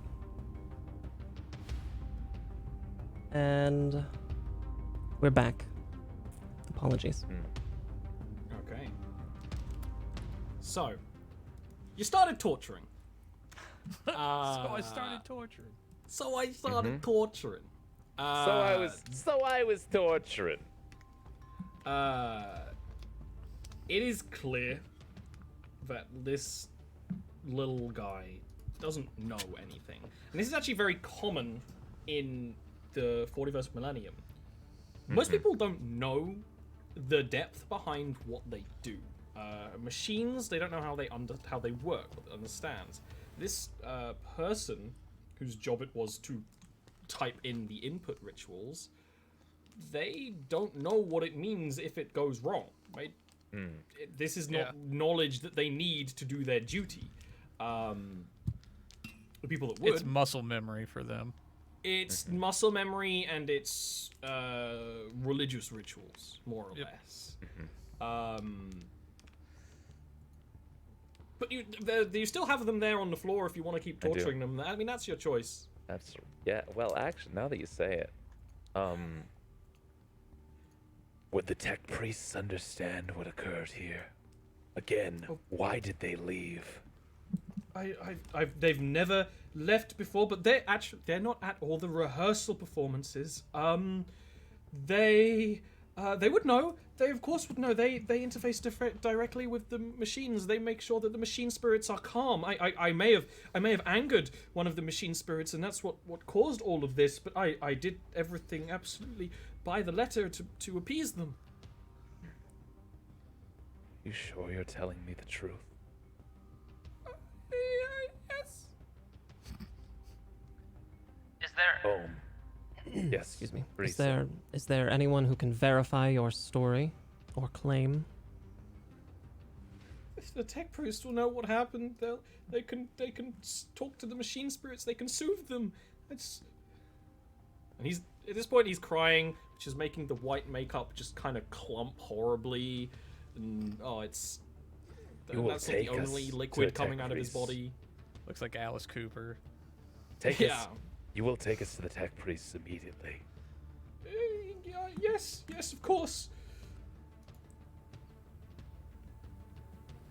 The guy awkwardly stands up. I would like to. Do I have manacles? I do, don't I? You do? Yeah, I would like to put manacles on him. Excellent. In which case, they will start leading you. Understand, citizen, that the only reason you are still alive is that we need to determine the accuracy of your statements. If the accuracy fails to provide any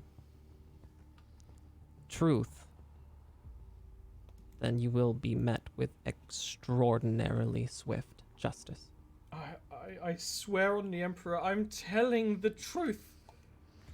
We shall see. Now, at this point, the performance well and truly ended, right? And, I don't know if any of you are theatre kids. I could never tell. But they're sort of leaving the bridge. Rapturous joy that everything went perfectly well.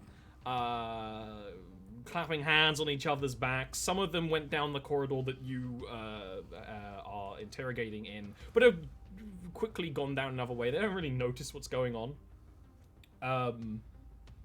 The person that you are leading you will try their best to find a route that the Mechanicus members took, but they're increasingly distressed. They're increasingly terrified, and it seems like they can't find them. Now, Caius, please roll for me a senescence check. Yeah. With a plus 20.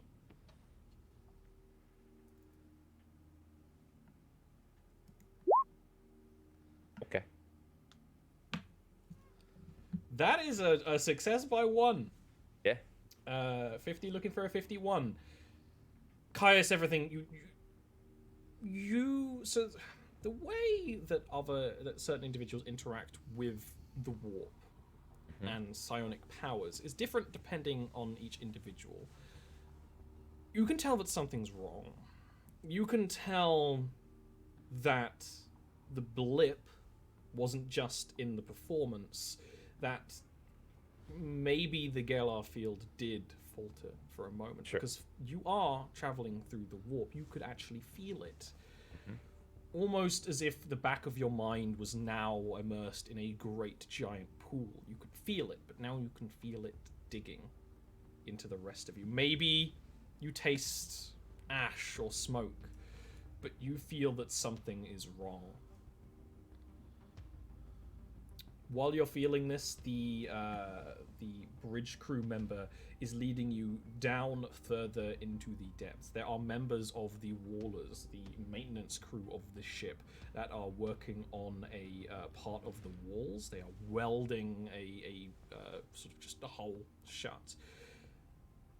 The lot of you see, as you're walking, a wisp of red in the air, like ink submerged in water. It pours and moves before disappearing nearly as swiftly as it appeared in the first place. Ohm 13, what is that? Can you identify it?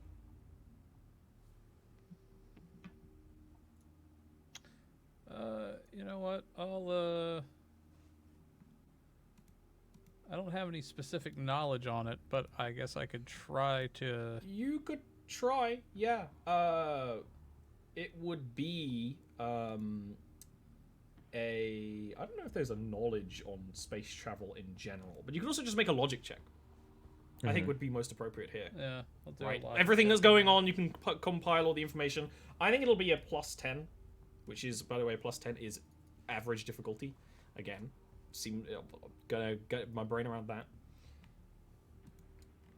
Looking for a 50, you roll a 35. You come to the same conclusion that Caius has, not that he's shared it with everyone, that the Gellar field has not failed. The Gellar field keeps the denizens of the warp away from the inside of the ship. If it failed, you would all be being eaten by demons or something far worse. The Gellar field faltered for a moment.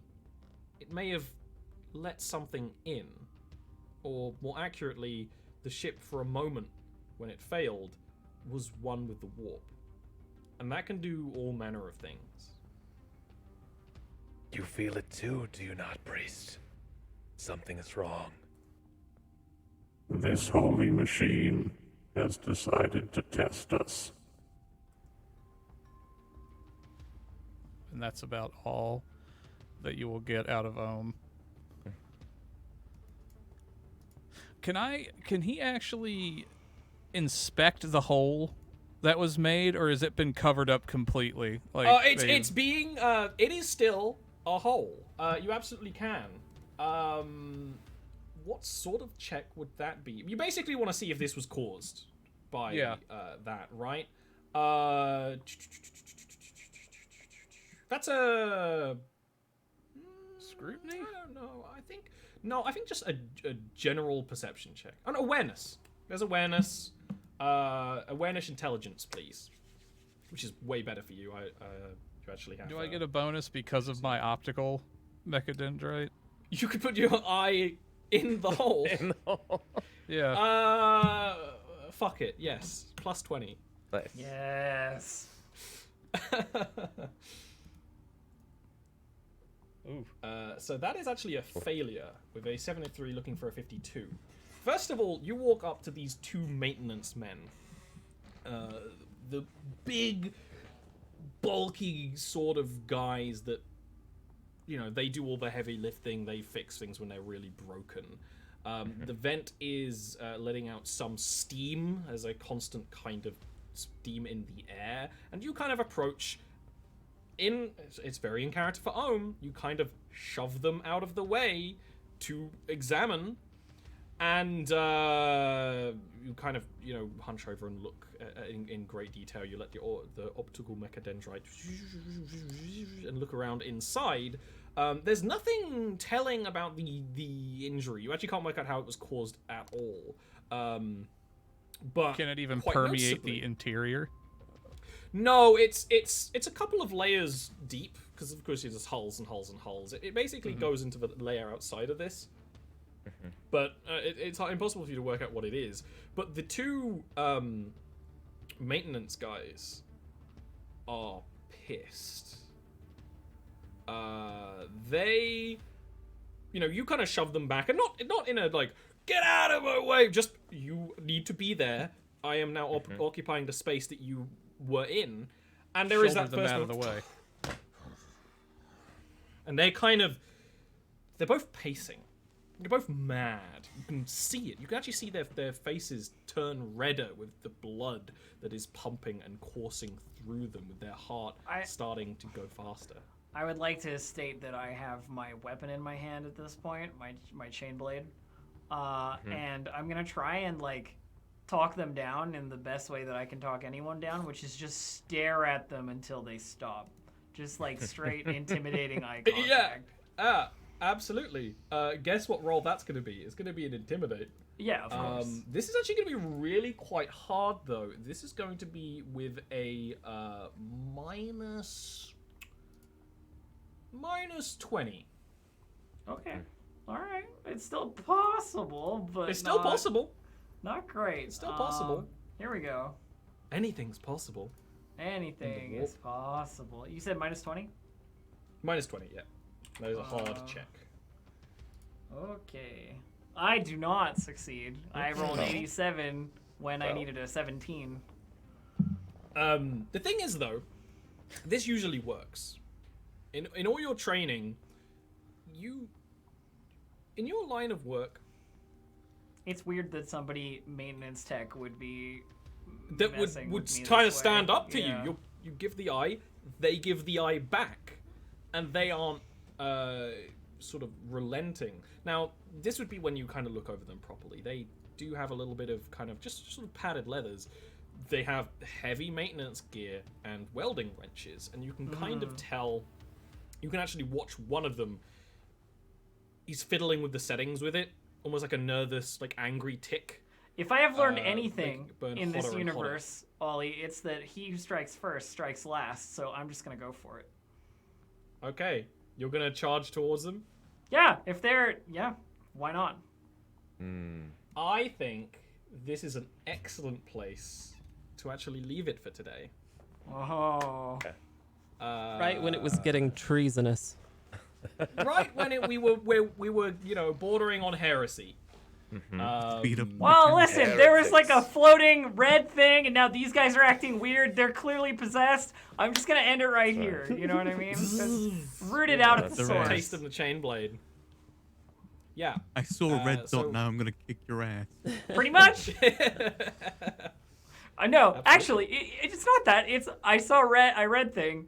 Then I tried to stop you from kicking our ass. Then I assumed you would kick our ass, so I'm just gonna. Are we the assholes?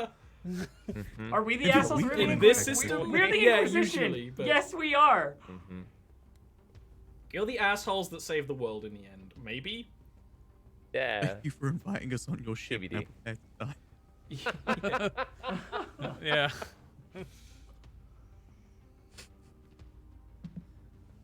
Well, thank you so much, Ollie. This was amazing. Well, we gotta have at least one more episode. So Yeah. Yeah. There's gotta be at least next week for sure. I'm so excited. Episode 2, The Bloodthirster. Right. The Episode mercs, 2, I me mean, explaining combat rules unlifing. for 30 minutes. This is Oh, yes. fantastic. Sorry if I jumped the gun there, Ollie. You weren't ready for. Oh no! I was looking at the clock and I'm like, there's no way our It's not gonna first be enough combat time. Yeah. is not gonna be done before we have to end. So let's True. not even bother. Those guys should have looked away. 100% their fault. I agree. They should have. They shouldn't have gotten possessed. Maybe possessed. Shouldn't I have don't gotten know. maybe possessed. Maybe's all you need. Maybe they're not even possessed and they're just angry. You know, Maybe they're- Possession Maybe is a violation of the Book maybe of they're just- Judgment. Maybe this was an ornery maintenance man, but that still merits the death sentence. Yeah. Yeah. Yeah. I mean, you know.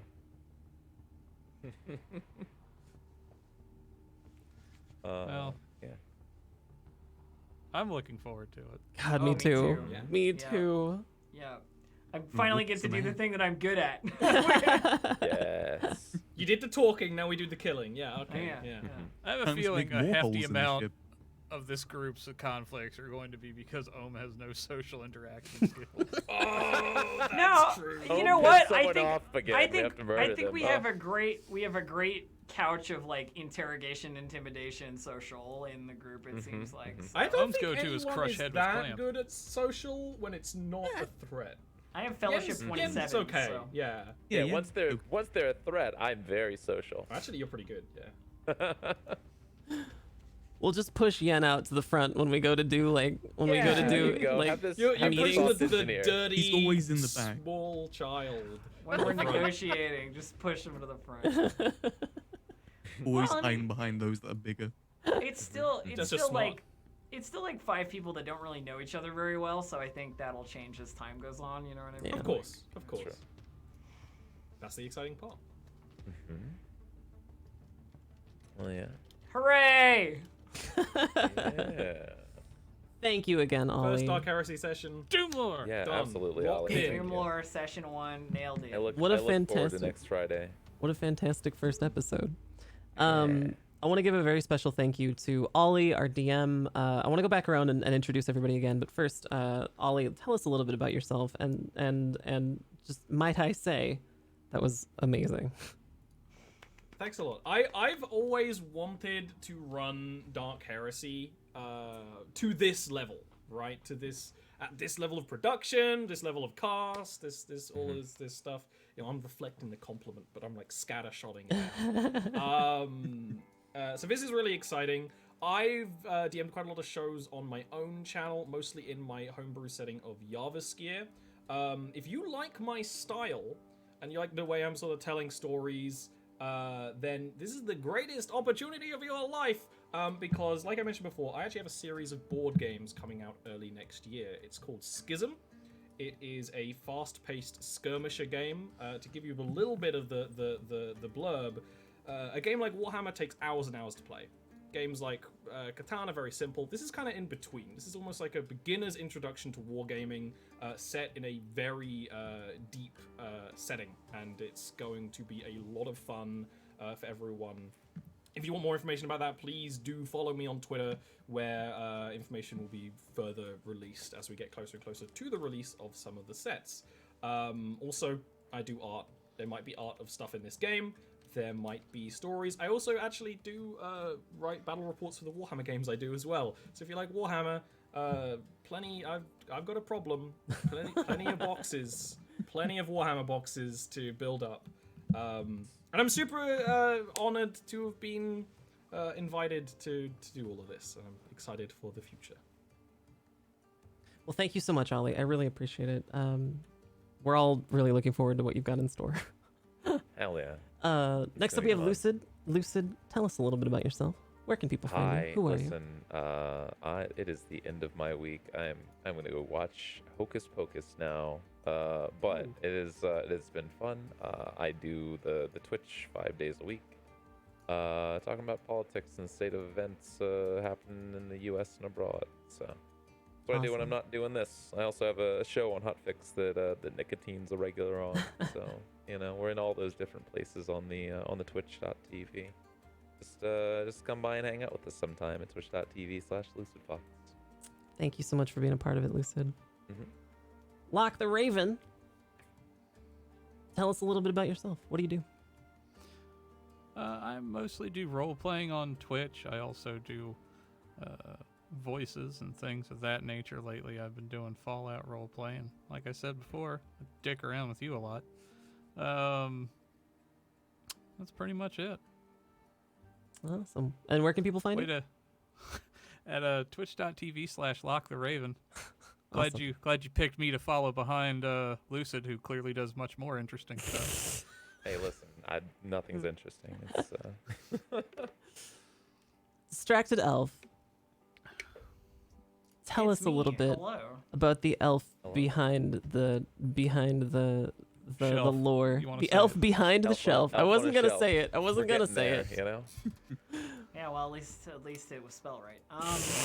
So Wow. Nice. All right. SCHE elf. Don't think we didn't notice you took out the space in her name at some point. I did. I absolutely did. So I'm Distracted Elf. You can find me on Twitch at Distracted Elf or on Twitter at Distracted Elf. If you want to see more role-playing game stuff that I'm currently doing, I am running the Roll 20% Rime of the Frost Maiden game. I am GMing that over on twitch.tv/DND on Mondays at 1 p.m. PST. What else? Lots of stuff on my own Twitch channel, but mostly follow me on Twitter and you'll see everything that I'm doing, so you should do that. Awesome. Just a reminder, you can get all of these links in chat right now, !DoomLore. Next up, we have Enovan. Hello there, I'm Enovan. I mainly stream VR games lately, like Beat Saber and whatnot. Yeah. Sorry, I got no sleep last night. Oh no. Enovan is No, joining no, us no. from the UK, where it is a very sleepy hour. Don't you baby him. It's witching hour. Thank you so much, Enovan. Enovan is also a role player. Yeah. Where can people find you? People can find me at twitch.tv/Enovan and on YouTube as well, where I've recently been uploading highlights. At Enovan as well on there. Oh, fantastic. Well, thank you so much. Of course, my name is Nicotine. That's Nikatine. I do a lot of role play here on twitch.tv. A lot of Grand Theft Auto role play and Atlas and Daisy and that kind of thing. But I also get into tabletop role play, and I'm very excited to have had the opportunity to be a part of our very first Warhammer 40k show here at Fable Scraps, DoomLore, a 40k story. If you'd like to follow me on Twitter, it's Nicotine Prime, Nikatine Prime on Twitter. So Thanks again, Ollie. Thanks again, cast. You've all been fantastic. I Yeah. cannot wait to see what we have planned for next week. So, thank you, everyone. Fighting. Everyone who has subbed or followed, you're wonderful. Thank you. Be sure to hit up the Discord, fablescraps.com/discord.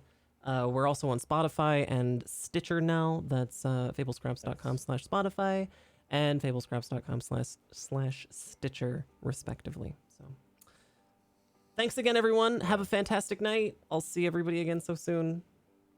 Thanks, chat. You're great. Bye, everyone. Bye-bye. Farewell.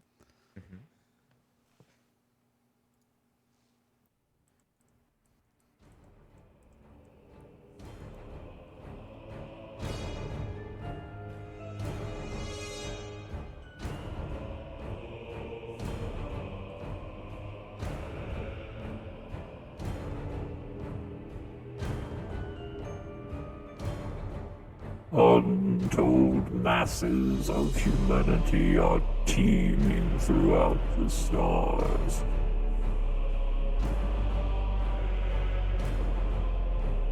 In the grim darkness of the 41st millennium, there is only war.